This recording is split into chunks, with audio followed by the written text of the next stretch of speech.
Hi, welcome to Jaya's Happy World. ഇന്ന് നമുക്ക് ചപ്പാത്തിക്കും പൊറോട്ടയ്ക്കൊക്കെ കൂടെ കഴിക്കാൻ പറ്റുന്ന ഒരു ചില്ലി പനീറിൻ്റെ റെസിപ്പിയാണ് ഉണ്ടാക്കുന്നത്. അതിന് ഞാൻ 250 ഗ്രാം ചില്ലി ഫ്ലേവേർഡ് പനീറാണ് എടുത്തിട്ടുള്ളത്. ഇതാദ്യം ഒന്ന് മാരിനേറ്റ് ചെയ്ത് വെക്കാൻ നമുക്ക് വേണ്ടത് cornflour, maida, ginger and garlic paste, pepper powder, വെള്ളം, ഉപ്പ് ഇവയാണ്.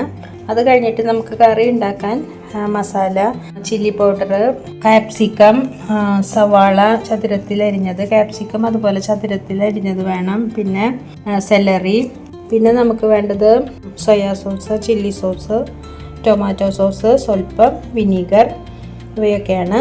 നമുക്ക് ആദ്യം പനീറൊന്ന് മാരിനേറ്റ് ചെയ്ത് വയ്ക്കാം. അതിന് ആദ്യം ജിഞ്ചർ ഗാർലിക് പേസ്റ്റ്, കോൺഫ്ലോർ, മൈദ, ഇതിൻ്റെ അളവുകളൊക്കെ ഞാൻ കൃത്യമായിട്ട് ഡിസ്ക്രിപ്ഷൻ ബോക്സിൽ കൊടുക്കാം.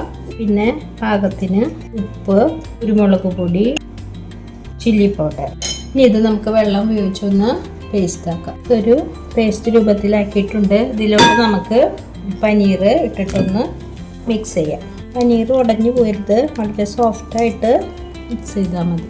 ഇത് നമുക്കൊരു 10 മിനിറ്റ് റെസ്റ്റ് ചെയ്യാനായിട്ട് വെക്കാം. നമുക്ക് കറി ഉണ്ടാക്കാൻ തുടങ്ങാം. ആദ്യം തന്നെ നമുക്ക് പനീർ ഒന്ന് വറുത്തെടുക്കണം. അതിന് വേണ്ടിയിട്ട് ചൂടായ ഒരു പാനിലേക്ക് ഓയിൽ ഒഴിച്ച് കൊടുക്കാം.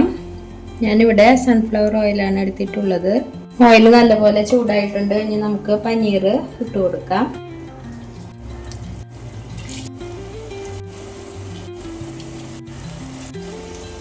പനീർ കഷ്ണങ്ങളെല്ലാം ഇട്ട് കൊടുത്തിട്ടുണ്ട്. ഒരുവിധം നന്നായി തന്നെ ഫ്രൈ ചെയ്തെടുക്കണം. പനീർ നല്ല ഗോൾഡൻ ബ്രൗൺ നിറമായിട്ടുണ്ട്. ഇനി നമുക്കിത് വറുത്ത് കോരാം. നമുക്ക് കറി തയ്യാറാക്കാൻ തുടങ്ങാം. നമ്മൾ പനീർ വറുത്ത ഓയിൽ കുറച്ച് മാറ്റിയിട്ടുണ്ട്, ആവശ്യത്തിന് എടുത്തിട്ടുള്ളൂ. അതിലോട്ട് നമുക്ക് വെളുത്തുള്ളി അരിഞ്ഞതും മുളകും ഇട്ട് കൊടുക്കാം. ഇതിലേക്ക് നമുക്ക് സ്പ്രിംഗ് ഒനിയൻ അരിഞ്ഞത് ചെയ്യാം. ഇതിലേക്ക് സവാള അരിഞ്ഞു വെച്ചത് ഇട്ട് കൊടുക്കാം. ഇതിലേക്ക് കാപ്സിക്കം ഇട്ട് കൊടുക്കാം. ഇതൊക്കെ ഒന്ന് വാടി വരുന്നത് വരെ നമുക്ക് ഇളക്കി കൊടുക്കാം. 3/4 ടീസ്പൂൺ ഉപ്പ് ഇട്ട് കൊടുത്തിട്ടുണ്ട്. ഉപ്പ് അവസാനം നോക്കിയിട്ട് നമുക്ക് ചേർക്കാം. ഇതെല്ലാം ഒന്ന് വാടി വന്നിട്ടുണ്ട്. ഇതിലേക്ക് നമുക്ക് ഈ സോസുകൾ ചേർത്ത് കൊടുക്കാം.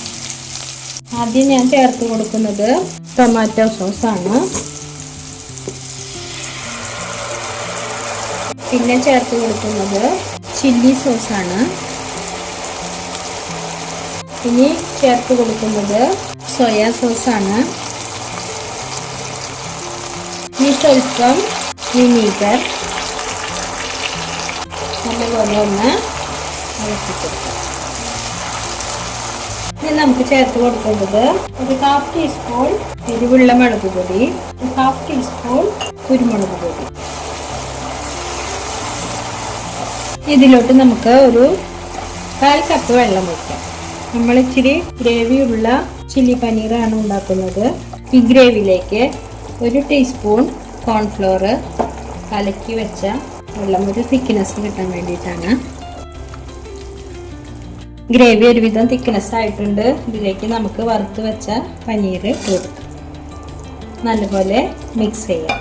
ഇനി നമുക്ക് ഉപ്പൊക്കെ നോക്കണം. ഉപ്പ്, പുളി, എരിവൊക്കെ ഒന്ന് നോക്കാം. ഇനി നമുക്ക് ഗ്രേവി ഇത്രയും നമുക്ക് വേണമെന്നുണ്ടെങ്കിൽ നമുക്കിപ്പോൾ തന്നെ ഓഫ് ചെയ്യാം. അല്ലെങ്കിൽ കുറച്ച് വറ്റിച്ചെടുക്കാം. ഇരിക്കുമ്പോൾ ഒന്നും കൂടെ വറ്റും. അപ്പം നമുക്ക് ഈസി ആയിട്ടുള്ള ചില്ലി പനീർ റെഡി ആയിട്ടുണ്ട്. ഇത് ചപ്പാത്തിക്കും പൊറോട്ടയ്ക്കും ഒക്കെ കോമ്പിനേഷനാണ്. എല്ലാവരും ഇതൊന്ന് ശ്രമിച്ച് നോക്കണം. അപ്പം നമുക്കിതൊരു സെർവിങ് ഡിഷിലോട്ട് മാറ്റാം. ടേസ്റ്റി ആയിട്ടുള്ള ചില്ലി പനീർ കറി ഇവിടെ തയ്യാറായിട്ടുണ്ട്. ഇനിയൊരു വീഡിയോ ആയിട്ട് വരുന്നത് വരെ bye from Jaya's Happy world. Thank you.